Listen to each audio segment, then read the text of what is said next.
welcome to this episode of Wandering Willy. Happy Thanksgiving, guys. I'm just going to kind of show you the RV Ocean Explorer. If you don't know what RV stands for in the boat world, well, that's research vessel. This is a research vessel. It was purpose-built, 60 foot long by Gladding and Hearn. It's a Ray 60 design. Like everyone out there, I mean, I honestly never thought I'd own a yacht. Anything over 40 foot, the definition is 40 foot, I guess you're still a boat, and then suddenly you're a yacht. So this is a yacht, and this is the helm. So I've already made like changes in the electronics on this because we left Connecticut. We got to Tom's River, which is where we were supposed to go back in, and I realized we had nav charts only for, I don't know, 10 miles offshore, don't really know how far, to the canyons, which, if you understand what I'm saying, the built-in maps in both GPS units did not have any markers, any depths, anything from 10 miles into the inlets where you want to actually, go in and get fuel and repairs and all that good stuff. It looked like your maps in your car when you lost signal. I mean, it just turned into white nothing. Yes, white nothing is what you get. It says over zoomed and you just don't get anything. So the first night we followed a commercial ship in and then went under the bridge that's just past the Coast Guard station. Right over. Let me zoom in. There. Keep turning, keep turning, keep turning, keep turning, turn. Oh, no. There you go. Oh. That is it. But there. There. Just focus right, turn back a little bit, right there. So that's the edge of the Coast Guard station. Oh, I was looking for the bridge. And that is you gotta come out this way and keep going. Here, let me take you guys right there. Oh, there See it that is. bridge right there in the center? We went under there and anchored. And then in the morning, I installed this Humminbird Solix 15 that I picked up in Panama City. Ooh. And I carried it all the way to Connecticut, not knowing why. I truly was not 100% certain why I was carrying this thing, but God told me carry it, so I carried it out here. Well, that machine saved us because we were able to install it in the morning, get water depth, see markers, and basically good to go other than coming over here and getting some fuel. And from that, it turned into God works in mysterious ways. A broken toilet pump. Oh. So that was cleaning up a bunch of sewage from 4 days and repairing the pump, which luckily Matt at West Marine came up with an idea for that. Fixing the shower pump. Fixing the generators, which stopped due to bad fuel. That's why we're back here again. We'll get to that just a little bit later. The electrician up here? The electrician to put some lighting on the boat and fix some connections and some issues with the electrical wiring in the boat. That was 2 trips. He's made 2 trips because the nav lights on one of the trips when we were leaving would not come on. And we've left here 3 times. 3 times we've returned, and we've gotten about the same distance from here, which is outside the inlet, just past 3 miles, and right back in. And it always goes like this. Go out the inlet to the south. Don't know why. It just turns south, and we're headed south, but we turn south. And then we make a big loop to the north, and then we come back in. That's 3 times now. We're here waiting for a fuel polisher to polish at minimum the 800-gallon tank. That's what the generators we've figured out runs off of exclusively, is the 800-gallon tank in the back. The motors seem to be running good, but I've realized we now have a tick on the starboard side. Which is the one that kept crapping out? Yesterday, but never before. No. So it's been the port motor just before we got here. As we were coming in the inlet, well, it conked out and restarted, which is more than likely bad fuel, because we were running those off I think the 800-gallon tank in the original when we left. It could have been the saddle tanks. There's just so much that has gone on. But I am still thankful that I even had the chance to purchase a yacht and the chance to, leave and research around the world all the different types of fish, all the different types of people, and all the different types of cultures.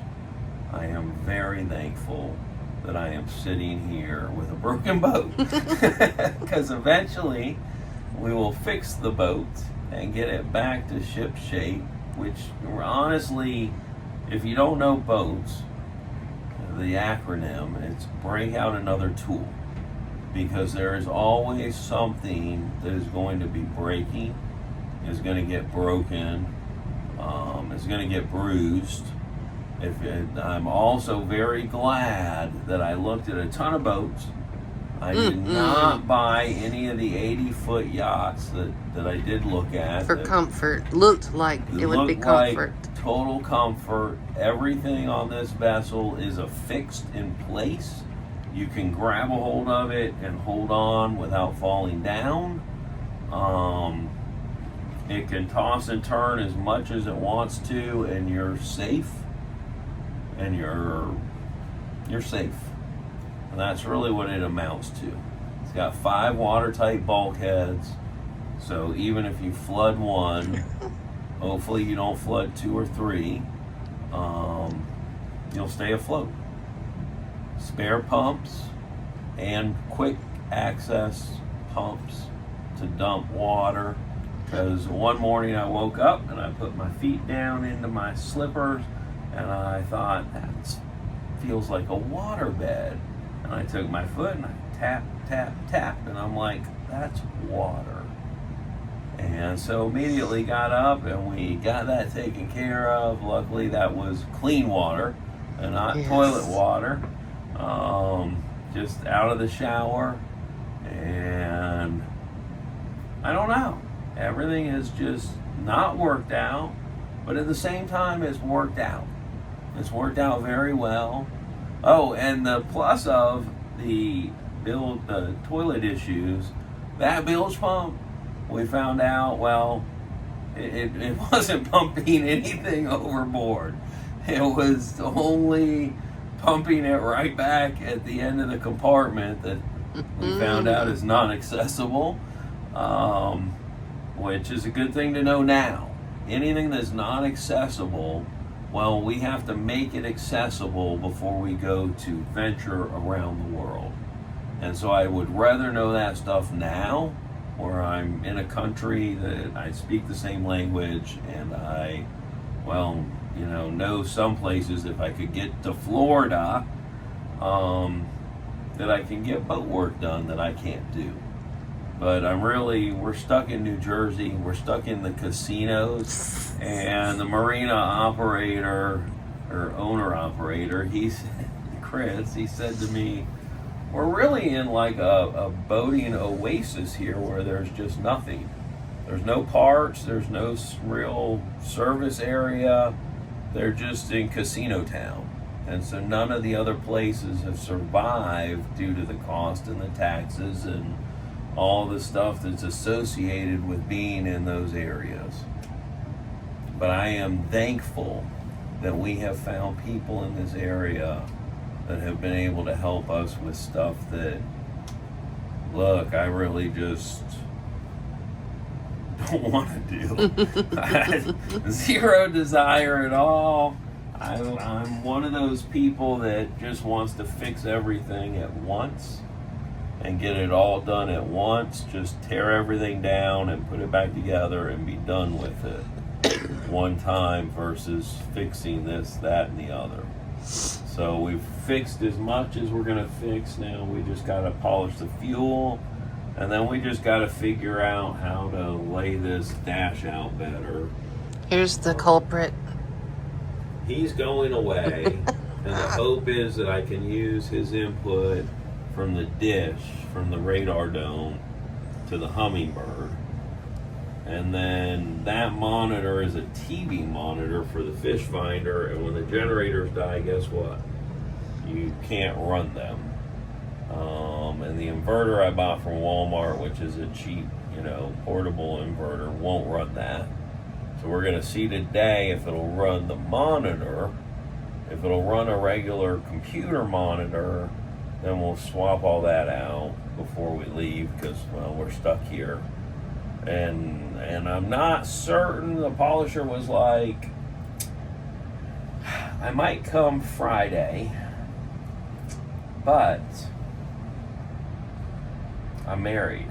I know exactly what that means. That means your wife may not want you to come Friday. She may be going Black Friday shopping and then want you to spend the rest of the day together, which is totally understandable. So he may not be here till Monday. We may have a lot of downtime where we can mess around with some of this dash and get rid of that Furuno. I keep hitting my head. Every time I run over there to look for parking, I smack the corner of my head, and every time I get up in Pepper's chair, I have smacked my head on that monitor except once, and that's because I got up, smacked my head, then I got back down. And then I remembered, and so I tilted my head way over to the side and climbed up in the chair. Yeah. So that's got to go. And it's the old, just green radar.